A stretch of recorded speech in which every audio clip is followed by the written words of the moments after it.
Everyone, welcome to the AIAS's Ask an Architect show. Program that is sponsored by the AIA.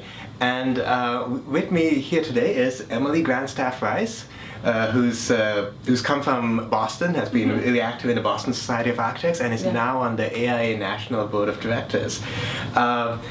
I think it's worth mentioning that I get to work with Emily on the AIA's Equity and Future of Architecture Committee. So we get to do all really cool stuff, and I firmly believe that you are a really powerful voice for a lot of different voices in our profession. So thank you. Yeah. With that, I think I will start by asking you about your background. Like how did you come to be who you are today? Last night I asked her, how did you get to where you are today? And she said, I took the subway. That's true. Well, let me backtrack that a little bit. So it's just a fun fact. My father is from New York, grew up outside New York City, and always instilled this love of public transportation. So I grew up in St. Louis, Missouri, and I think I was probably one of the few kids who had to learn to ride the bus, but my dad rode the bus every day, which is not typical in 1980s St. Louis. And then when we got the Metrolink, so I've always felt very fluid with public transportation, and my husband might actually admit that it drives him nuts, because when we fly into different cities, I'm like, let's take the train into the city. And he's like, are you kidding me? But I actually have a collection of subway cards, and sometimes I post about them on Twitter. So yes, the subway's awesome. Sometimes that's where I get to have a social life, because I'll run into people. But how did I get to where I am today? That's a longer conversation.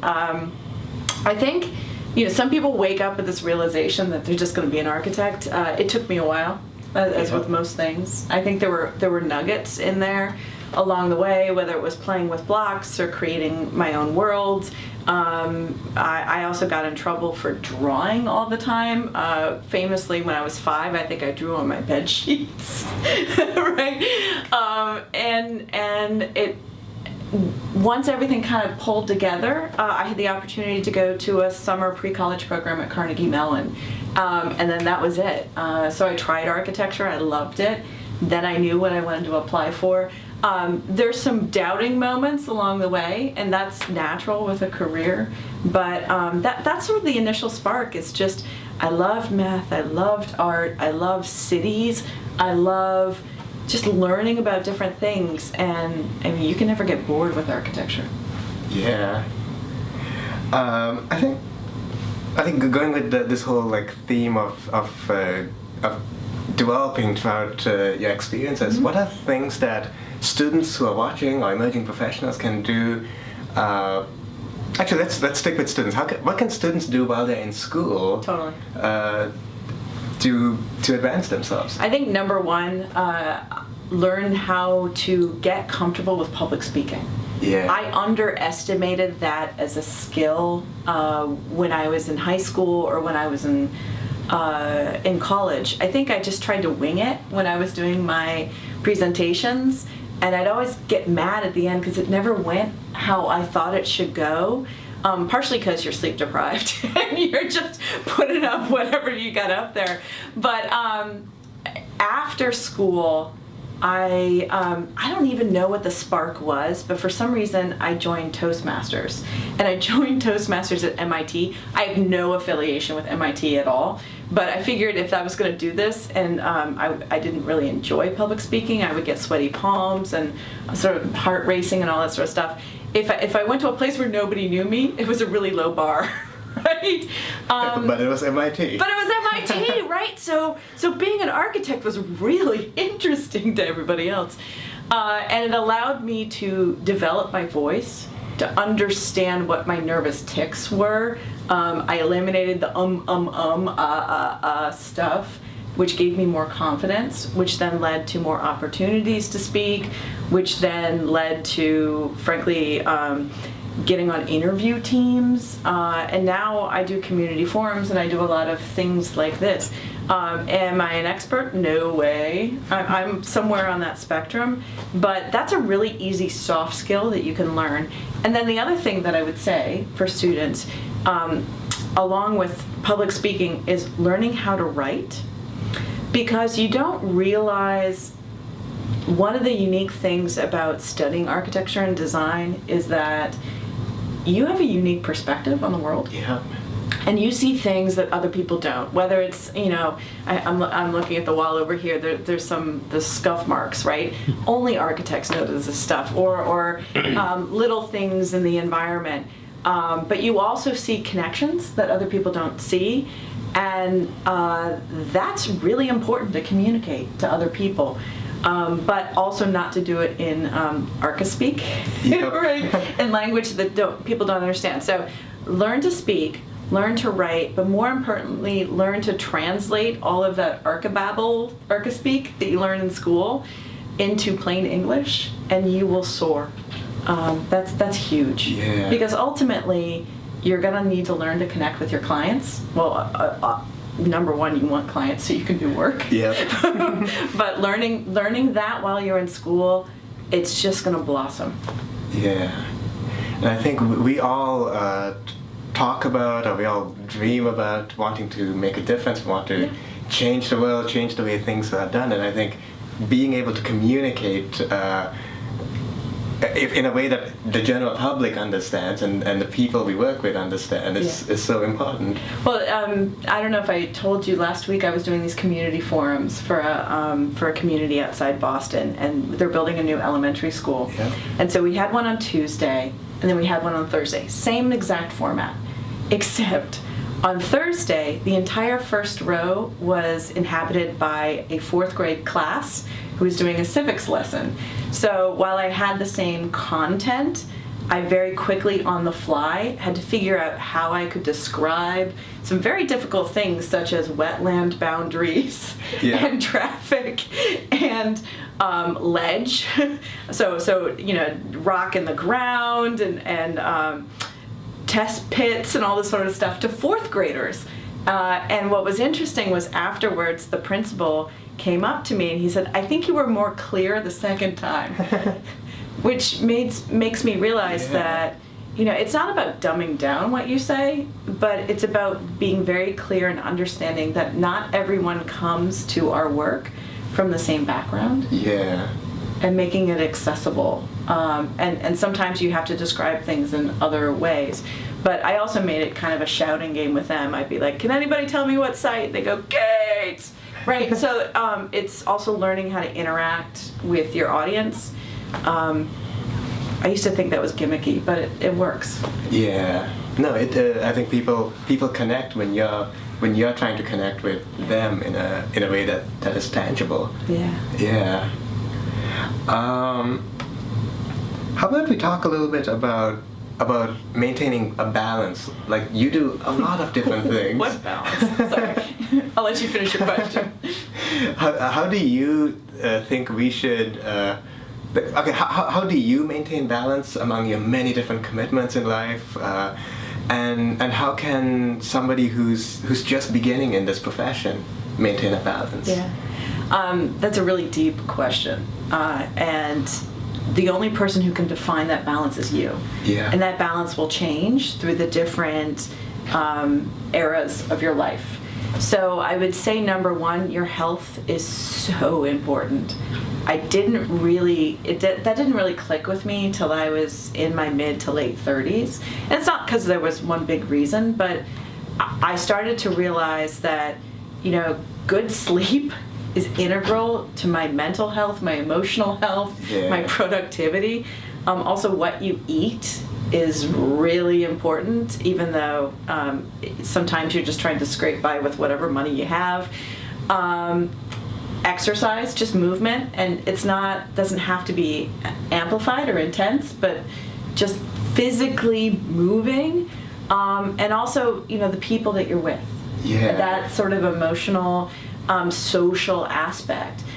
So however you fit those health things in, you can't ignore them. So I felt at some different priorities of my life, I felt like work was all of it, and I would ignore these other things. And there isn't really an equilibrium balance. It's almost like you've got various buckets, and at one point you're distributing your focus on the other ones, but you can't ignore the other aspects of it. Just like you can't ignore your finances. Yeah. You can't ignore you can't ignore your parents. All those other things, right? Well, all of this probably became even more into focus when you became a parent. Yeah. So kids keep it real. And so Carol Wedge, who's the president of Shepley Bullfinch in Boston, said to me once I had my first child, it's okay to coast. And to be honest, when she first said that, I was like, what are you talking about? Like, I can't coast. I've got all this momentum. And then what I realized was it's okay to, when you have a certain pressure in part of your life, it's okay to let the rest of it just move at the same pace. You don't always have to accelerate. Having it keep move forward, that's okay.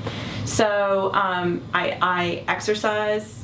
Some would joke a little too much, but I do kettlebells, and so that's been a passion of mine. AIA is also a passion of mine, but I need those things because those round out who I am. So if those things went away and I just did work, it would be too singular focus for me. It allows me to have a more expanded idea of what it means to make a difference, right? Yeah. So in my day-to-day work, sometimes I go, I don't know if I'm making a difference, but I know that I'm doing that in the AIA. Or I know that I'm doing it in the social connections that I make at the gym. So this is sort of a really roundabout way of saying balance is what you think it should be, and don't be afraid to say, I need to have this side thing to make me who I am. Yeah. Because ultimately it all works together. I think it gives life to everything else. Yeah. You want to learn kettlebells? I would love to. Okay, next time I've got a gym here in DC. Keshika will get you deadlifting. It'll be awesome. I'm pretty sure you brought this up the last time. I know. I'm just putting you on the spot. Yes. They're really great for getting at that work angst. Yes. How do you become? Like, how did you become a part of senior leadership in the profession? Like not just in the AIA sense, but like within your firm, and what can young people do? Yeah, sometimes it's just as simple as showing up. Yeah. I mean, I know that sounds simple, but when people trust you and they know that they can rely on you, you get more experience, and that builds upon itself. And also, frankly, staying above any politics. So not getting into the weeds or trying. I have a phrase. Sometimes I say people usually take themselves out. Like, I don't have to actively work against anybody because, frankly, if they've got their own issues, it's going to resolve itself. I just stay true to myself, do good work, really be responsive to clients, and it sounds simple, but that's really sort of the key to it. Yeah. In terms of how I got to the board of the AIA, well, that's a little bit of challenge, in that I did the Equity Commission, which is really about how can the profession be more reflective of the society we serve, because we're definitely not there yet. So I did some work, really, really important, deep work with a group of 15, and we had these equity recommendations, which included, show more diverse people in AIA media, tell our stories, right? Create the equity guides, more training, embrace this as a core value. So I did this presentation almost 2 years ago this week, and then I sat in the board meeting and they were announcing the candidates. And don't get me wrong, I love the 3 guys who ran, but they were all male. And I was like, why wouldn't a woman sort of step up and go for this? Which is, of course, the wrong question, because then you realize, well, why not me? Yeah. Right? If I'm asking that question, I can't keep asking that question until, I also ask sort of, okay, well, is it my time? So very quickly I decided to run, and then I won, and here I am. So life is about a bunch of little different things. And Judy Nitch, who's a structural engineer in Boston, someone said, well, you've been really lucky in your career. And she goes, no. She goes, I've worked really hard to be lucky. And I think it's about those smaller moments. I sort of a quip that, sitting in that room, hearing the fact that there were no female candidates, which I thought was really important, was the spark, but I had prepared for that long before. So I wouldn't have done that if I hadn't jumped off. Yeah. We can talk about this for way more than 10 minutes. Yes. Well, I think it speaks a lot to how we all can change the institutions and the environments that we are part of just by showing up and putting ourselves into the things that we want to see better. Absolutely, and it's hard to feel like you're making an impact with those really small moves. Yeah. But it's about creating a habit of questioning if it's the right thing to do, showing up, and that builds upon itself. So really small changes in concert can have larger impacts than you realize. Yeah. Do you want to talk for just a moment about the equity guides that were just released by the AIA? Well, Keshika's name is on them, so. And hers. Yes. And a plethora of other incredible people. Absolutely, including the University of Minnesota, who is the research partner with the AIA. So the equity guides were really a recognition that we needed, one, research, but also a way for people to really get a deep dive into very important topics. Yeah. And they're sort of inspired by a group of guides from Australia, which really focused just on gender. But when we thought about how would this affect American architects and American architecture students, the question of underrepresented is much larger than just gender. It's ethnicity, it's sexual orientation, sexual identity. Mm-hmm. And also disability, many different things. So there are lots of guides. 3 of them just came out. Yeah. Workplace culture, cultural competency, and pay equity. Mm-hmm. And in them, you can learn what those 3 things mean. You as an individual have questions that you can ask the organizations that you work in. If you're the leader of an organization, you can have questions that ask yourself if you're really contributing to it. And also case studies, because it's interesting, some of the initial feedback I hear are, I really like the case studies because I didn't realize that was an issue. Yeah. And that illuminates the fact that we've made a little change in how people think about these things, and awareness is the first step to then becoming a more equitable practice. Yeah. So there's some amazing researchers that have worked on it with the University of Minnesota and others. So this has really been it's not just one person, it's really a team effort, and it's been awesome to see. Yeah. Yeah. Oh, and you can download them from AIA.org. And right now I think they're for members only, but they will be open for all in March. Yeah, it's open to AIA and AIAS members right now. Oh, there you go. So you got more info than I do. Yes. Cool. Yeah. I think with that, I'll say thank you so much for taking the time to talk and share some stories with our membership. Awesome. And I think a lot of people have perspectives to gain from what we just talked about. Thank you. Yeah, next time I'm interviewing you. Oh, let's see. Let's see. Sounds good. Hopefully I'll become an architect soon. Oh, easy. Good. All right. Thanks so much. Thank you. And thanks for watching.